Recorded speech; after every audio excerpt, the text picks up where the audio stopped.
Basically 3 IPO है sir, जिनके 2 में ऐसे हैं जिनके दूसरा दिन है और एक जो है वो आज खुलता हुआ दिखा है। तो सबसे पहले वाटरवेज लीजर की बात कर लेते हैं। ये आईपीओ अपने दर्शकों को बता दें कि बहुत ज्यादा पुरानी कंपनी नहीं है, 2020 में स्टैब्लिश हुई है। और अगर आप इसके बिजनेस मॉडल को समझेंगे तो क्रूज ऑपरेटर है। आप जाते होंगे गोवा छुट्टी मनाने, अंडमान से तमाम जगहों पर यहाँ पर, तो वहां पर आप देखते हैं क्रूज को लेकर तमाम तरह की एक्टिविटीज होती है, एंटरटेनमेंट, तो उसका बिजनेस मॉडल है कंपनी का। मार्केट शेयर की बात करें तो 80% के आसपास का मार्केट शेयर कंपनी का हो जाता है। अगर आप इनके किराए की बात करें तो 34,000 से लेकर करीब 1.5 लाख प्रति दिन के रात के हिसाब से जो है वो इनका किराया देखने को मिलता है। 31 मार्च 2026 तक करीब 7.3 लाख से ज्यादा जो है यात्रियों की जो है वो बेसिकली यात्राएं करा चुके हैं यहाँ पे। और ना सिर्फ भारत बल्कि इंटरनेशनल तमाम डेस्टिनेशंस के ऊपर ही अपनी सर्विसेज देते हैं। अब देखिए प्राइस बैंड एक बार दर्शकों को बताए थे यहाँ पर, क्योंकि आज है इसका दूसरा दिन। 769 से लेकर 808 के आसपास जो है ये एक प्राइस बैंड है। एक लॉट में 18 शेयर होंगे। इशू साइज की बात करें तो आप देखिए करीब 585 करोड़ का है और पूरे तरीके से फ्रेश इशू है, ओएफएस यहाँ पर नहीं है। आगे बढ़ते हैं यहाँ पे। अगर आप आगे देखें यहाँ पे फाइनेंशियल्स को देखें तो 2024, 25, 26 के आंकड़े आपके सामने हैं। यहाँ पे कमाई को देखेंगे साल दर साल के हिसाब से यहाँ पे जो है वो अगर 24 से 25 में देखेंगे तो बड़ी है, लेकिन अगर आप 26 में जाएंगे तो कमाई आपको घटती हुई दिखेगी। प्रॉफिट आफ्टर टैक्स में भी आप देखिए 2024 में कंपनी जो था 122 करोड़ का लॉस था, उसके बाद 2025 में एक 168 करोड़ का प्रॉफिट आया, फिर वापस जो है वो प्रॉफिट आधा होता हुआ दिखा है। एबिटा की बात करें यहाँ पर तो इसमें भी वो अप एंड डाउन आपको साफ तौर पर देखने को मिलेंगे। बोरिंग जो है वो करीब 2026 तक 102 करोड़ के आसपास की दिख रही है। आगे बढ़ते हैं यहाँ पर, और अगर हम लोग आगे बढ़े तो देखिए हम लोग ये आपके सामने कुछ आंकड़े जो इसके, हालांकि डायरेक्टली अगर आप कहें तो ये सीधा डायरेक्टली पीयर कंपनी नहीं होंगी, लेकिन फिर भी इसी तरीके की जो कंपनीज है वो आपके सामने रखा है। उनका अर्निंग पर शेयर है, रिटर्न ऑन नेटवर्थ है और पी आप अपने हिसाब से देख सकते हैं।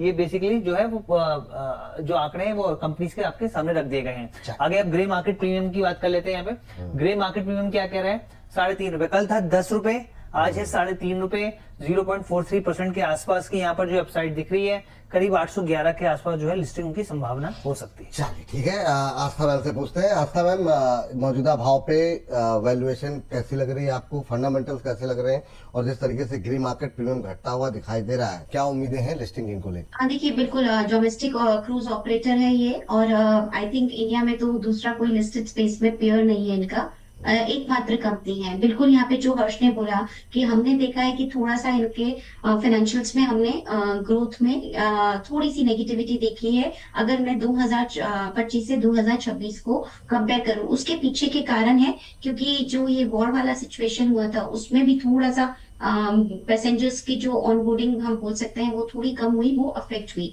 ऑक्यूपेंसी लेवल्स इनके 85% के आसपास के हैं। क्रूज ऑपरेटर्स को जब आप एनालाइज करते हैं तो बहुत सारी चीजों पे करते हैं, जिसमें कि अवेलेबल पैसेंजर क्रूज डेज बहुत इंपॉर्टेंट होता है, कितने पैसेंजर्स थे और कितने दिन के लिए क्रूज किया, तो वो सब इनके रेशियोज बढ़ रहे हैं।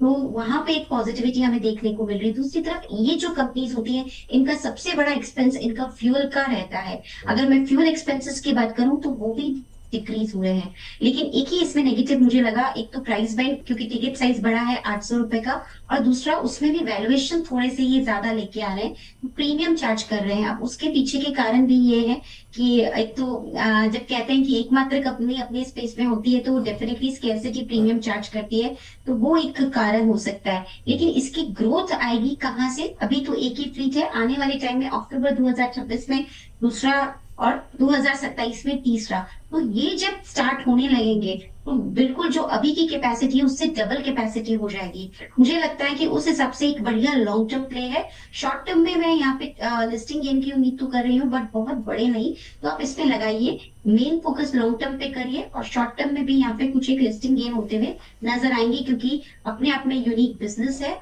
और इस तरह की अपनी पहली कंपनी है जो लिस्ट होने आएगी, और इनका मार्केट शेयर तो 79-80% है, कोई दूसरा पेयर है नहीं। तो वो सब जरूर इसको एक अलग कैटेगरी में खड़ा करते हैं, पर वैल्यूएशन की वजह से बहुत बड़े गेन में मेरे को नहीं लगता तुरंत होंगे, लेकिन over the period of time बढ़िया रिटर्न भी मिल जाएंगे। तो लगाना है, छोटे मोटे लिस्टिंग गेन के लिए भी लगाइए। अगर अच्छे लिस्टिंग गेन मिल गए तो बहुत बढ़िया बात है, लेकिन लॉन्ग टर्म के लिए तो बिल्कुल इसमें लगाना ही है। तो दोनों ही तरह से लगाने की सलाह है, listing gain, long term perspective. ठीक, तो दोनों ही तरह से यहाँ पर निवेश करने की सलाह दी गई है। लंबी अवधि के नजरिए को बिल्कुल लगाएं, और लिस्टिंग गेन भी छोटा मोटा यहाँ पर मिल सकता है। बड़े लिस्टिंग गेन की उम्मीदें अभी ना पालें। स्टॉक मार्केट से इंपॉर्टेंट न्यूज आपसे मिस ना हो तो स्टॉक मार्केट अलर्ट चैनल को सब्सक्राइब करके जरूर जाइएगा।